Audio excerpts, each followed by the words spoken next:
మీరు ఎప్పుడైనా అబ్జర్వ్ చేశారా? కొంతమంది ఎర్లీ మార్నింగే లేచి రాత్రి వరకు రెస్ట్ లేకుండా వర్క్ చేస్తుంటారు. కానీ వాళ్ళు ఫైనాన్షియల్గా సెక్యూర్గా ఉండరు. మరొకవైపు ఇంకొంతమంది చాలా తక్కువ పనిచేస్తారు, కానీ మంచి లైఫ్ లీడ్ చేస్తుంటారు. ఎందుకు? అసలు వీళ్ళిద్దరికీ తేడా ఏంటి? ఫ్రెండ్స్, హార్డ్ వర్క్ మాత్రమే ఎప్పుడూ వెల్త్కి ఆన్సర్ కాదు.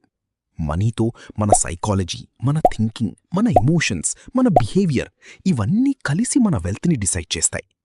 ఈరోజు మనం సైకాలజీ ఆఫ్ మనీ అనే బుక్ గురించి చాలా డీప్గా మాట్లాడుకుందాం. ఈ బుక్లో ఉన్న విషయాలు మనకు మనీ గురించి రియాలిటీని అర్థమయ్యేలా చేస్తాయి. ఈ బుక్లో మన డైలీ లైఫ్కి అప్లై అయ్యే లెసన్స్ చాలానే ఉన్నాయి. Let's get in to the video. Chapter 1 intelligence versus behaviour. ఈ బుక్కు 2 రియల్ స్టోరీస్తో మొదలవుతుంది. స్టోరీ 1. రిచర్డ్ ఫుస్కోనే అనే అతను హార్వర్డ్ ఎడ్యుకేటెడ్, మిలియన్స్ ఆఫ్ మనీని సంపాదించాడు. కానీ 2008 ఫైనాన్షియల్ క్రైసిస్లో అతను బ్యాంక్రప్ట్ అయ్యాడు. అప్పులు, లగ్జరీస్, ఓవర్ లెవరేజ్ అన్నీ కలిసి అతన్ని ఫైనాన్షియల్గా డిస్ట్రాయ్ చేశాయి. స్టోరీ 2. రానల్డ్ రీడ్ వర్మాంట్లో గ్యాస్ స్టేషన్ అటెండెంట్గా పనిచేశాడు.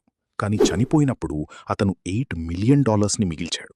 లైబ్రరీస్కి, హాస్పిటల్స్కి డొనేట్ చేశాడు. ఒకే వరల్డ్, సేమ్ ఎకానమీ. ఒకరు హార్వర్డ్ ఎడ్యుకేషన్తో ఫెయిల్ అయ్యారు, మరొకరు ఒక్క కాలేజ్ డిగ్రీ కూడా లేకుండా వెల్దీగా మరణించారు. హౌజల్ గారు ఏమంటారంటే, ఫైనాన్స్లో జీనియస్ అక్కర్లేదు, రైట్ బిహేవియర్ చాలు. మీరు మనీ గురించి ఎలా రియాక్ట్ అవుతారు అన్నది ఐక్యూ కంటే ఇంపార్టెంట్. మీరు మనీ గురించి డెసిషన్స్ తీసుకునేటప్పుడు మీ ఓన్ ఎక్స్పీరియన్స్, మీ చైల్డ్హుడ్, మీ పేరెంట్స్ వాళ్ళ మనీని ఎలా యూజ్ చేశారు ఆ కాంటెక్స్ట్ నుండి డిసైడ్ చేస్తారు. మీరు ఒకవేళ ఫైనాన్షియలీ సౌండ్ ఫ్యామిలీ బ్యాక్గ్రౌండ్ నుంచి వస్తే మనీతో మీ బిహేవియర్ ఒకలా ఉంటుంది. ఒకవేళ ఫైనాన్షియలీ వీక్గా ఉన్న బ్యాక్గ్రౌండ్ నుంచి వస్తే మీ బిహేవియర్ ఇంకోలా ఉంటుంది. లెసన్: మీ ఫైనాన్షియల్ బిహేవియర్ని మీ హిస్టరీ, మీరు పెరిగిన ఎన్వైరన్మెంట్ ఇలాంటివి డిసైడ్ చేస్తాయి. అండర్స్టాండ్ చేసుకోండి, జడ్జ్ చేసుకోకండి. ఇలాంటి విషయాల గురించి అవేర్నెస్ వస్తే మారడం ఈజీ అవుతుంది. చాప్టర్ 2 సక్సెస్లో లక్ రోల్ ఎంత? బిల్గేట్స్ గారి గురించి మనలో చాలామందికి తెలుసు. 1968 ఇయర్ అమెరికాలో బిల్గేట్స్ గారు చదివిన ఒక లేక్ సైడ్ స్కూల్లో తప్ప మిగతా ఆ స్కూల్స్లో కంప్యూటర్ లేదు. గేట్స్ అక్కడ చదివి బాగా ప్రాక్టీస్ చేశాడు, మైక్రోసాఫ్ట్ని బిల్డ్ చేశాడు. Gates genius. కానీ ఆ స్కూల్కి వెళ్లడం ఆయన లక్. ఆ 2 సిచ్యువేషన్స్ మీట్ అవ్వడం వల్ల ఇప్పుడు మైక్రోసాఫ్ట్ బిల్డ్ అయింది. అదే క్లాస్లో గేట్స్తో పాటు కెంట్ ఎవెన్స్ అని గేట్స్ ఫ్రెండ్ కూడా చదివారు. కానీ అతను ఒక హైకింగ్ యాక్సిడెంట్లో చనిపోయారు. Same intelligence, same opportunity, but different fate.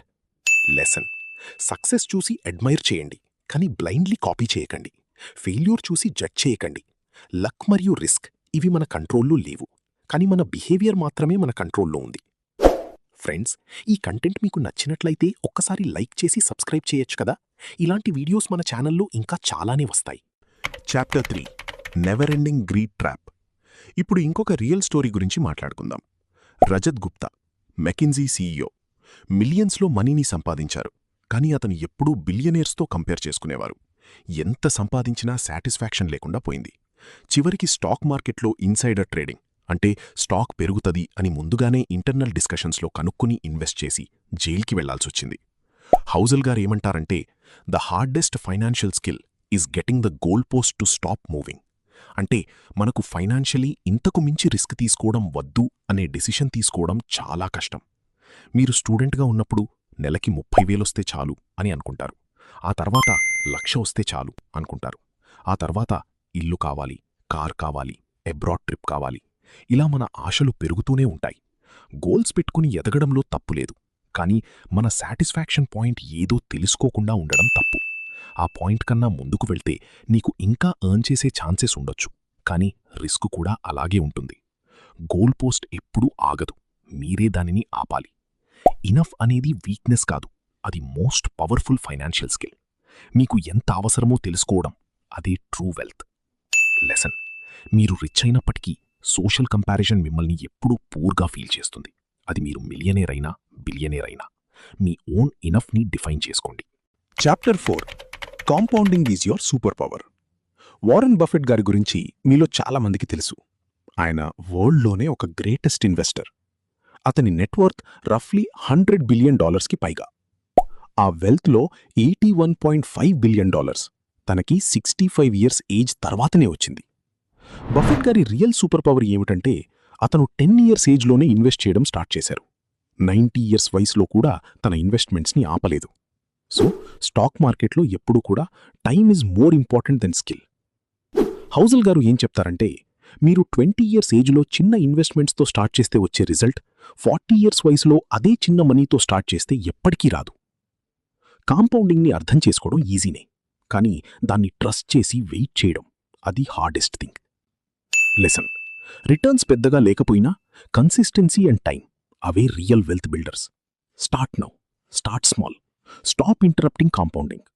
Chapter 5 rich versus wealthy, the biggest లై ఎవర్. మీరు రోడ్డు మీద వెళ్ళేటప్పుడు ఒక పెద్ద BMW కార్ చూస్తారు. వాళ్ళు చాలా రిచ్ అని అనుకుంటారు. కానీ హౌజల్ గారు చెప్పే ట్రూత్ వేరేగా ఉంది. Wealth is what you don't see. Wealth అంటే కార్ కాదు, బంగళా కాదు, ఎక్స్పెన్సివ్ వాచ్ కాదు. వాటన్నింటికీ స్పెండ్ చేశాక మిగిలినది, అది వెల్త్. BMW కొన్నవాడు మేబీ ఈఎంఐలో ఉన్నాడు. నిజమైన వెల్దీ పర్సన్కి మోడెస్ట్ కారుంటుంది, కానీ బ్యాంక్లో 5 crores ఉంటాయి. మన కల్చర్లో ఒక ప్రాబ్లం ఉంది. అదేంటంటే పక్కన వాళ్ళు ఏమనుకుంటారో అని మనకు పెద్ద ఇన్సెక్యూరిటీ. ఎగ్జాంపుల్స్: మ్యారేజ్ చేసుకుంటే చాలా గొప్పగా చెయ్యాలి, పెద్ద పెద్ద గోల్డ్ జ్యువెలరీ వేసుకుని రిలేటివ్స్ని ఇంప్రెస్ చెయ్యాలి. పక్కంటి వాళ్ళు యాక్టివా స్కూటీ కొంటే మనం బుల్లెట్ కొనాలి. వాళ్ళు పెద్ద కార్ కొంటే మనం ఇంకా పెద్ద కార్ కొనాలి. ఇలాంటి మైండ్ సెట్ ఎప్పుడూ కూడా మన వెల్త్ని బిల్డ్ చెయ్యదు. ఇది ఉన్న వెల్త్ని ఇంకా డిస్ట్రాయ్ చేస్తుంది. లెసన్: రిచ్గా కనపడటం అండ్ రిచ్గా ఉండటం ఇవి రెండూ ఆపోజిట్ డైరెక్షన్స్. మీరు రిచ్గా కనపడటానికి స్పెండ్ చేస్తున్నారా, లేక రిచ్ అవ్వడానికి బిల్డ్ చేసుకుంటున్నారా? చివరికి చాయిస్ మీదే అవుతుంది. ఫ్రెండ్స్, మనీ అనేది క్యాల్క్యులేషన్స్ ఒక్కటే కాదు, అది emotions, ego, fear, hope, greed, మన చిన్నప్పుడు మెమరీస్, మన పేరెంట్స్తో ఎక్స్పీరియన్సెస్. మార్గన్ హౌజల్ గారు ఈ బుక్లో చెప్పింది ఒక్క సెంటెన్స్లో చెప్పాలంటే, doing well with money has very little to do with how smart you are and a lot to do with how you behave. మీరు ఎంత స్మార్ట్ అయినా సరే, మనీ విషయంలో మీ బిహేవియర్ సరిగ్గా లేకపోతే ఫెయిల్ అవుతారు. కానీ మీ బిహేవియర్ కరెక్ట్గా ఉంటే యావరేజ్ ఇంటెలిజెన్స్తో కూడా వెల్దీగా జీవించవచ్చు. ఈ వీడియో చూసిన తర్వాత మీరు మీ ఫైనాన్షియల్లీ ఇనఫ్ అనే వర్డ్ని డిఫైన్ చేసుకోండి.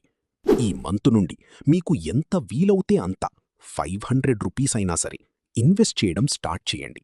మిగతాది టైం చూసుకుంటుంది. ఈ వీడియో హెల్ప్ఫుల్ అనిపిస్తే మీ ఫ్యామిలీకి, ఫ్రెండ్స్కి షేర్ చేయండి, సబ్స్క్రైబ్ చేయండి. నెక్స్ట్ వీడియోలో మరో పవర్ఫుల్ బుక్తో వస్తాను. అంతవరకు స్మార్ట్గా జీవించండి, ఆలోచనతో ఖర్చు చేయండి.